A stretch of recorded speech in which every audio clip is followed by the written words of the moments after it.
Bonjour à tous et toutes et bienvenue au Good Morning Trading du 21 mai 2018. On fait le point sur les marchés. Alors ça va être assez rapide puisque dans l'agenda économique du jour, on a quelques petites statistiques qui tombent mais rien qui puisse faire basculer les marchés financiers. Donc l'agenda du jour est vide. Et puis on a le marché allemand, le DAX 30 notamment, le marché allemand qui est fermé pour ce jour férié. Donc ça veut dire que c'est une journée fériée pour les traders européens. Il ne va pas se passer grand-chose sans les Allemands entre 9 heures et 15 h 30 horaire européen. On va attendre en fait l'ouverture des marchés américains pour qu'il se passe quelque chose et que ça secoue un petit peu plus. Alors analyse rapide des quatre principaux marchés, donc les deux marchés américains, le Dow Jones et le Nasdaq 100. Alors on peut voir, et c'est ça qui est intéressant, c'est que cette nuit, avec la réouverture des futurs, les marchés américains ont fortement monté. On a le Dow Jones qui a pris plus de 200 points et on a le Nasdaq qui est repassé au-dessus des 6 900 points. Donc c'est vraiment un signal fort. Les marchés asiatiques se sont bien comportés et ils ont tiré par le haut les indices américains. Donc on a un a priori très positif sur les marchés américains. La seule chose rouge que vous voyez, c'est le DAX futur, mais comme le marché est fermé, il est resté au cours de vendredi de clôture, donc lui il ne compte pas.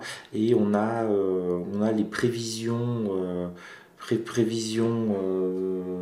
des marchés, entre guillemets, à CAC 40 et Eurostock, prévision des futurs à l'ouverture, là aussi en hausse, un peu moins vive qu'aux États-Unis à l'heure actuelle, mais tout de même une belle petite hausse. Donc a priori un marché positif. On voit qu'on se prend pas du tout la tête avec ce qui se passe en Italie. La bourse italienne a baissé très fortement.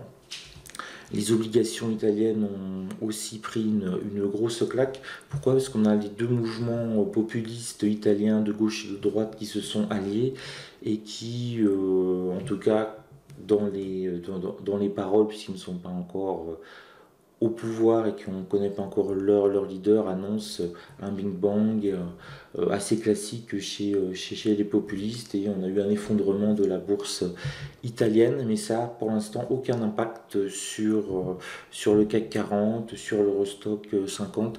Il n'y a pas une peur ou une panique qui, pour le moment en tout cas, en Europe, on ne parle pas de la faiblesse des banques italiennes et de la théorie des dominos comme on a eu avec la Grèce.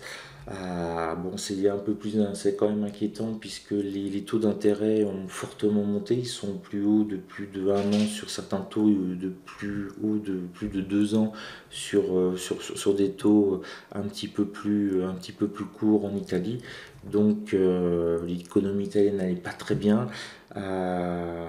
Pour pouvoir survivre, vivre comme la France, ils doivent emprunter régulièrement, donc ils vont devoir emprunter plus cher ou emprunter moins, ou faire des économies, mais avec des partis assez populistes au pouvoir, on ne fait jamais d'économies, on creuse, on creuse, on creuse la dette, le déficit.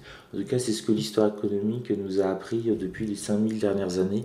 On verra si c'est encore le cas, mais il n'y a pas grande surprise à attendre de ce côté-là. Donc vraiment garder ça un peu en tête, surveiller de près l'Italie, parce que l'Italie, c'est pas la Grèce, hein.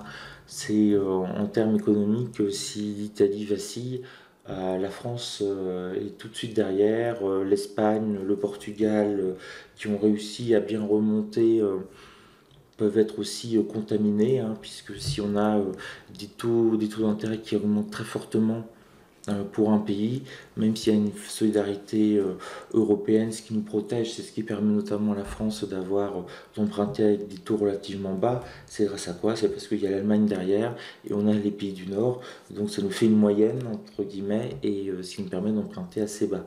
Mais le fait qu'un pays comme l'Italie commence à emprunter de plus en plus avec des taux d'intérêt de plus en plus élevés, ça a des conséquences sur les pays limitrophes, si j'ose dire, de taille à peu près égale. et ça pourrait avoir tendance à faire augmenter les taux d'intérêt aussi des pays du Sud, donc Espagne, Portugal, Grèce, on n'en parle même pas, et puis la France, parce que la France est classée dans les pays du Sud en Europe, ce qui est relativement juste économiquement quand on regarde un peu ce qui se passe. Donc voilà, bien garder ça en ligne dans la tête, surveiller la situation italienne et voir s'il n'y a pas un début de contagion sur les autres. C'est le principal risque que l'on a à l'heure actuelle. Ça semble se calmer très fortement, notamment avec le bras de fer entre les USA et la Chine, ce qui explique justement cette hausse cette nuit. Les Chinois semblent prêts à faire, entre guillemets, des concessions, et donc Donald Trump gagne son bras de fer dans cette lutte commerciale. Rien n'est signé, mais les déclarations de ce week-end vont vraiment dans ce sens. Déclaration chinoise, hein, c'est pas déclaration américaine, c'est d'autant plus important, ce qui explique le soulagement et ce rebond nocturne lors de l'ouverture des bourses asiatiques.